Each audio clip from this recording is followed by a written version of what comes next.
Hello, good morning everyone. Last ভিডিওতে তোমরা যেমন দেখেছো আমরা শিলিগুড়িতে একটা নাইট স্টে করেছিলাম। এটা হচ্ছে তার পরের দিনের সকাল।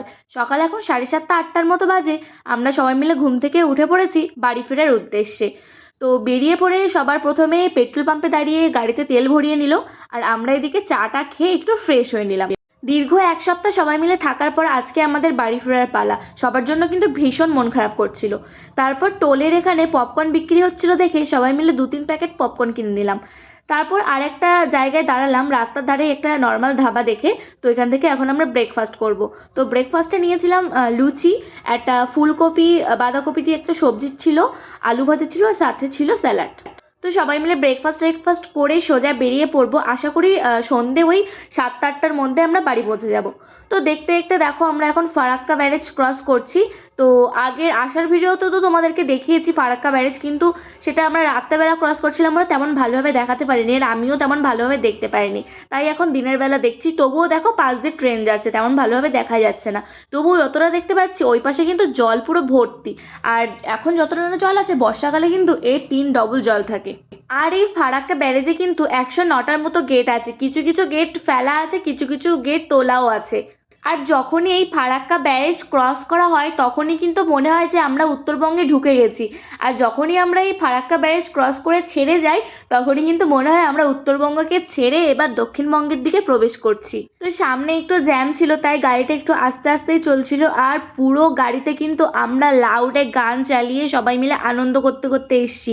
মানে সব রকমই করেছি। আর আমাদের ভেতরে মানে একটাও গান বাদ যায়নি বলতে গেলে, মানে সব ধরনের গান চলেছে প্রথম থেকে শেষ পর্যন্ত, সব ধরনের গান।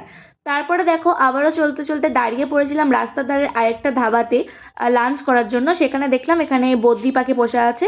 তো এখানে আমরা চিকেন থালি নিয়েছিলাম, কিন্তু সত্যি কথা বলতে এত বাজে ছিল এখানকার খাওয়া দাওয়া, সে আর কি বলবো।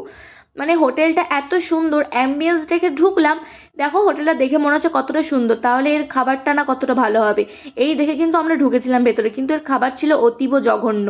মানে আমাদের এই ট্যুরের সেরা বাজে খাবার আমরা খেলাম। তো যাই হোক, থালি তো নিয়ে নিয়েছি, খেতে তো হবেই। তো খাওয়া দাওয়া করে আমরা আবার বেরিয়ে পড়েছি বাড়ি ফেরার উদ্দেশ্যে। তো তোমাদেরকে যেটা বলছিলাম, আমাদের গাড়িতে কিন্তু ভীষণ জোরে গান বাজছিল, আর আমরা সবাই মিলে নাচ করছিলাম, একসাথে গান করছিলাম। এইসব করতে করতেই কিন্তু আমাদের রাস্তা কখন কেটে গেছে আমরা বুঝতেই পারিনি, প্রায় 15-16 ঘন্টা লেগেছিল। আর এখানকার রাস্তাঘাটগুলো এত সুন্দর, এত ক্লিয়ার, এত মাখনের মতো রাস্তা। দেখো গাড়ি কিন্তু আমাদের 130-140-এর ওপরে চলছে, কিন্তু আমরা বুঝতেই পারছি না যে আমাদের গাড়িটা এত জোরে চলছে।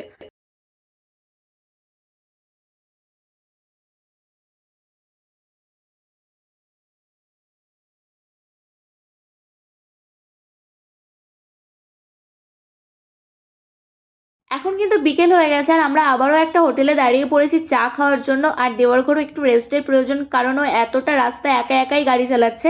আর অনেকটা তাড়াতাড়িও কিন্তু আমরা চলে এসেছি, কিন্তু আনফর্চুনেটলি প্রতিবারের মতো এবারও কৃষ্ণনগরের এখানে রাস্তায় কাজ হওয়ার জন্য কি প্রচণ্ড জ্যাম ছিল। মানে প্রায় আমাদেরকে ওই আধা ঘন্টা 1 ঘন্টার মতো জ্যামে কাটাতে হয়েছে।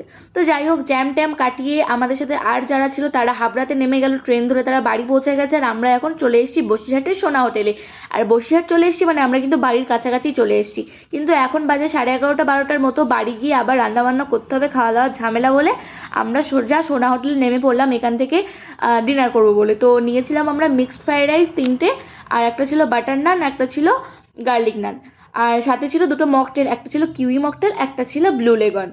তো ডিনার টিনার করে তারপর ওই 1টা-1:30টার মধ্যে আমরা কিন্তু পৌঁছে গেছিলাম ন্যাজাটে। তো আজকে এই পাম্পে গাড়ি রেখে আমরা সোজা চলে গেছিলাম বাড়িতে।